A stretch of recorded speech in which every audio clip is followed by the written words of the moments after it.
Hikayat Putri Hijau disusun oleh Fadilah Yogi Kurniawan B02210026 dan saya Rayhan Triatmojo B02210060. Kami dari Program Studi Sastra Indonesia Fakultas Ilmu Budaya Universitas 11 Maret. Hikayat Putri Hijau adalah salah satu hikayat asal Melayu, khususnya wilayah Sumatera Utara. Dikisahkan bahwa suatu hari raja dari kerajaan Deli Tua sedang sakit dan sekarat. Lantas ia memanggil 3 anaknya, yaitu Mambang Yazid, Mamang Khayali, dan Putri Hijau yang cantik jelita. Sang raja berpesan agar kedua putranya, yaitu Mambang Yazid dan Mambang Khayali, agar selalu menjaga Putri Hijau. Setelah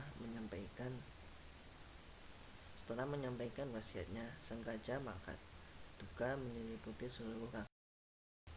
Sepeninggal sang raja, Mambang Yazid memimpin kerajaan Deli Tua.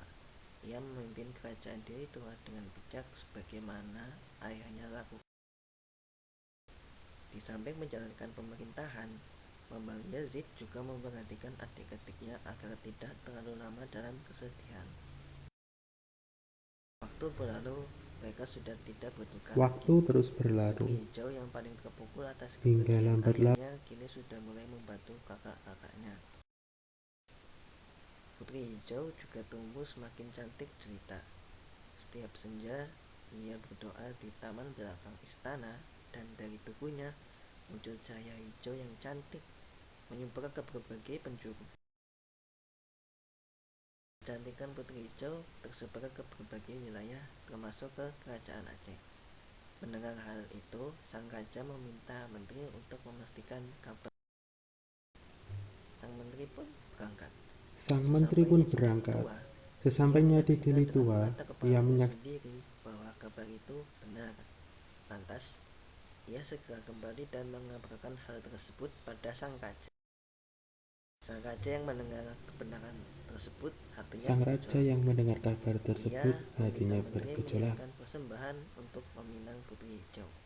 Sang menteri pun menjalankan titah. Setelah siap,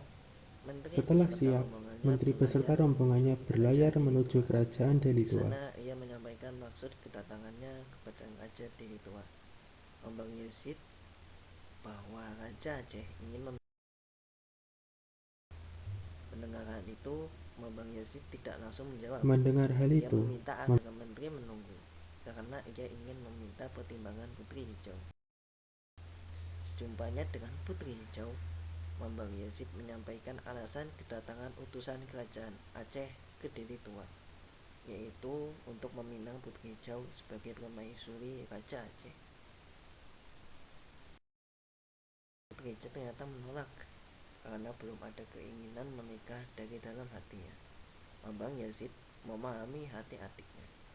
Ia pun mendukungnya dan menyampaikan hal tersebut kepada para utusan kerajaan Aceh. Mendengar hal tersebut, menteri dan rombongannya segera kembali ke Aceh. Ia menyampaikan hal ihwal penolakan Putri Hijau terhadap peminangan Raja Aceh tanpa mengurangi dan ketika marahlah Raja Aceh. Ia langsung memerintahkan menteri untuk menyiapkan armada perang untuk menyerbu kerajaan. Fajar menyingsing, perang antara kerajaan Aceh dan kerajaan Deli Tua pun pecah. Perang berlangsung berhari-hari, namun pertahanan benteng Deli Tua belum juga dapat ditembus. Akhirnya, Raja Aceh memerintahkan pasukannya untuk mengisi meriam dengan emas dan menembakkannya ke arah benteng. Lantas pasukan Deli Tua teralihkan dan kode kacir dibuatnya.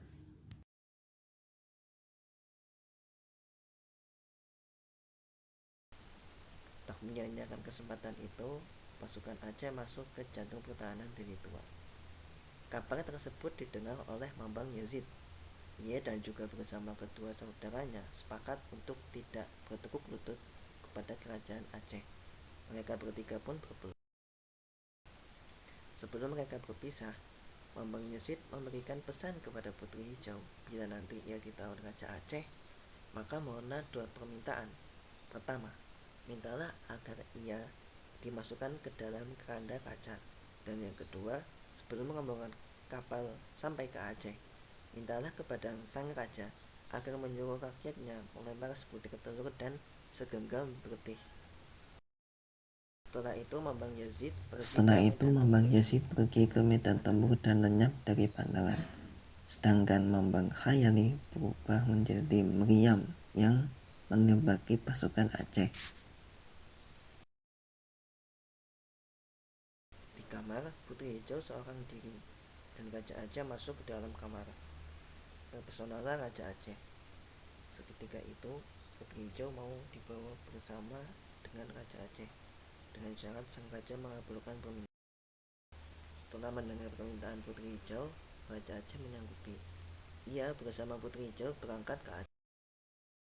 Ketika hampir sampai di wilayah Aceh, Putri Hijau mengetuk keranda kaca dan meminta kepada raja agar menjalankan syarat yang kedua. Maka ia menyanggupi. Tak lama, rakyat Aceh melempar telur dan bertih. Tak lama, langit menjadi hitam dan gemuruh. Putri Hijau pasrah kepada sang penentu takdir. Ia merasakan kehadiran Mambang Yazid, dan dari dalam laut datanglah naga yang menenggelamkan kapal kerajaan Aceh. Ia juga mengambil keranda di mana Putri Hijau berbaring, lalu ia membawanya ke dalam. Di bawah laut, Mambang Yazid membawa Putri Hijau ke dalam istana bawah laut dan memberitahu bahwa inilah tempat tinggalnya sekarang.